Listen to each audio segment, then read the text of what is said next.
Picture this, it's November 21st, 2025. The cameras inside the White House flickers on, and Donald Trump walks in wearing that familiar half smile, the one that usually means he's about to rewrite the narrative of the week. Sitting across from him isn't a Republican ally or a corporate donor, but Zohran Mamdani, New York City's newly elected Democratic Socialist mayor. Yes, you heard that right, a democratic socialist. And somehow Trump greets him like an old friend returning from summer camp. He praises Mamdani's vision for housing and affordability, even calling his ideas great, according to Reuters reporting. Now hold that image, because a few moments ago or a few months ago in that very same Oval Office, Trump's tone took a hard turn when speaking to Ukraine's President Volodymyr Zelensky. Instead of warming compliments and cooperative language, Trump presented Zelensky with a 28-point peace plan and essentially told him he'd have to accept I repeat this from PBS NewsHour coverage. Two meetings, same room, same president, but opposite energies. So what's going on here? Why the velvet glove for Mamdani and the iron grip for Zelensky? Today, we're breaking down the contrast, the strategy, and the political theater behind Trump's wildly shifting tones. Let's get into it. If you really want to understand Donald Trump's political instincts, you have to stop thinking of him as a traditional politician. He is far closer to the showrunner of a decades-long reality franchise, really. Someone who wakes up each day deciding which version of himself will get the highest ratings. And over the past few weeks, he's delivering two wildly different episodes.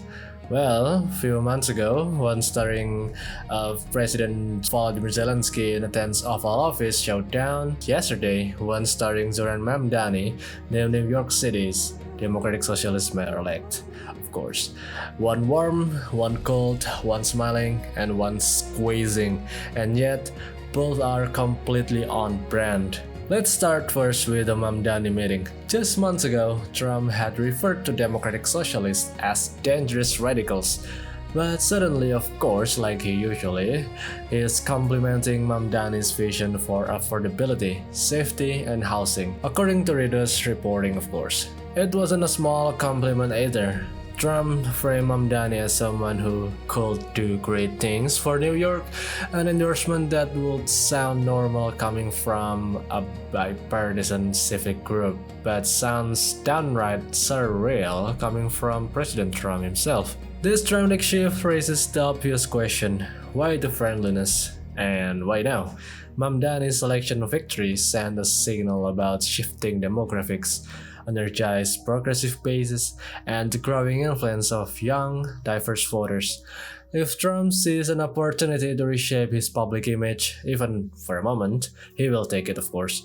That's not a speculation, that's documented pattern. As Al Jazeera's analysis notes, Trump has always shown a talent for pragmatic pivots whenever domestic politics demand it. During the Oval Office meeting, Trump emphasized shared interest around lowering housing costs and building more apartments. According to the New York Times press briefing coverage, he framed the meeting as two leaders coming together to fix a broken city, which is a far cry from the apocalyptic language he's traditionally used when discussing blue state policies.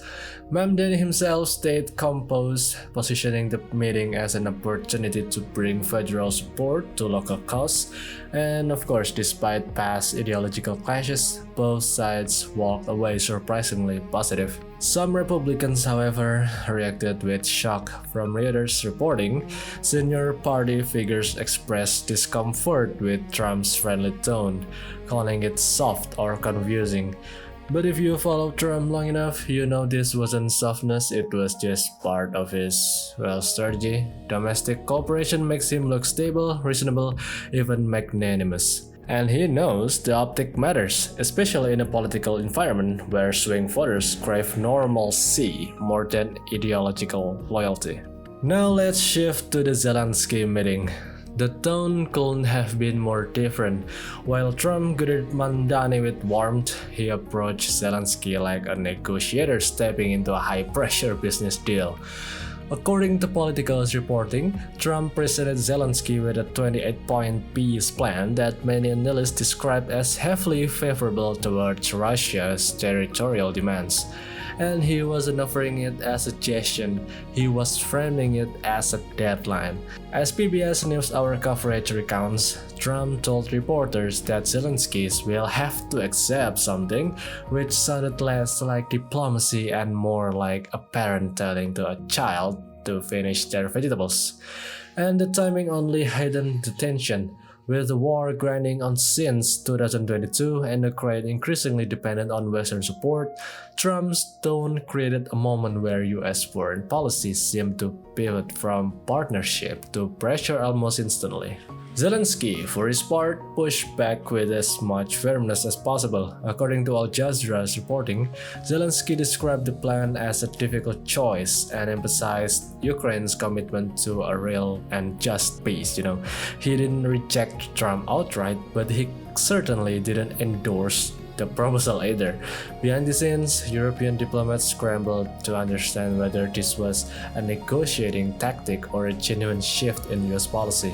To understand the contrast between Trump's two meetings, you have to examine the underlying incentives. With Mamdani, Trump was operating on home turf, domestic issues, American voters, New York City, his old battlefield, his old brand, his old mythology. According to Reuters political analysis, the shared focus on affordability, public safety, and housing gave Trump space to appear cooperative without actually compromising anything ideologically. Praising Mamdani cost him nothing, it may even help him in the future. But with Zelensky, Trump used a different script. Pressure, leverage, conditional support. He sees foreign aid as transactional, and Ukraine as an international commitment he doesn't wish to expand. Analysts from CNN's political desk have noted that Trump's America First approach often translates into reduced international involvement, particularly in conflicts that don't offer direct, measurable benefits for the US. From psychological perspective, Trump uses praise when he wants alignment and pressure when he wants concessions. Scholars from Harvard's program on negotiation frequently describe this dynamic as a classic carrot and stick approach, one that Trump has historically favored in both business and politics. Mamdani received the carrot, Zelensky got the stick. Another factor, power dynamics. With Mamdani, Trump is speaking to a domestic leader whose decisions directly affect millions of American citizens. Supporting him, or at least appearing to, makes Trump look constructive. With Zelensky, Trump is negotiating from a purely transactional angle, believing that applying pressure might force Ukraine into a faster settlement, a belief that many experts have flagged as unrealistic. According to the New York Times foreign policy analysis, Trump appears interested in ending the war quickly, regardless of the territorial or humanitarian consequences. If you put these interactions side by side, the pattern becomes unmistakable. Tone with Mamdani, of course, Trump, warm, collaborative, almost friendly. Tone with Zelensky, assertive, deadline-driven, strategic. Goal with Mamdani, domestic political capital. Goal with Zelensky, foreign policy coverage. As Politico's experts point out, Trump's adaptable style is not inconsistent, it's intentionally. He changed tone based on what benefits him most at the moment. In the US, he wants stability and electability, of course. Abroad, he wants quick wins and minimized cost. These contrasting approaches also hint at much larger implication. For New York, it may, mean increased federal attention on housing programs and affordability. According to Reuters domestic policy reporting, Mamdani's administration could benefit from strengthened ties with Washington, at least symbolically, but for Ukraine, Trump's tough stance could force uncomfortable decisions, especially if US aid becomes contingent on accepting a peace deal. European leaders are already preparing for this possibility, as The Guardian's diplomatic coverage explained. Ultimately, both the Mamdani and Zelensky meeting reflects Trump's unwavering commitment to his own version of deal-making. Praise those who can boost his narrative, pressure those who can give him leverage. And while those tones may be different, the intention is always the same: present strength, control the narrative, and shape outcomes that fit the Trump brand. And that's the contrast laid here. In the first same Oval Office, Donald Trump managed to play both the affable partner and the uncompromising negotiator. With Mamdani, he offered warmth, praise, and surprising alignment on affordability and housing. A scene that felt almost cinematic, of course. But with Zelensky, the tone stiffened into deadlines, pressure, and geopolitical hardball, as highlighted in coverage from PBS NewsHour. These two encounters don't just show Trump shifting moods, they reveal a deliberate playbook. When the audience is domestic and stakes are electoral, he leans into cooperation. When the issue is international and the cost is too high, he wields leverage. It's a dual performance, calculated, strategic, and undeniably Trump. So the real question moving forward is this: which version of Trump will get to the world next? The diplomat, the dealmaker, or the wild card makes his perfected over the years.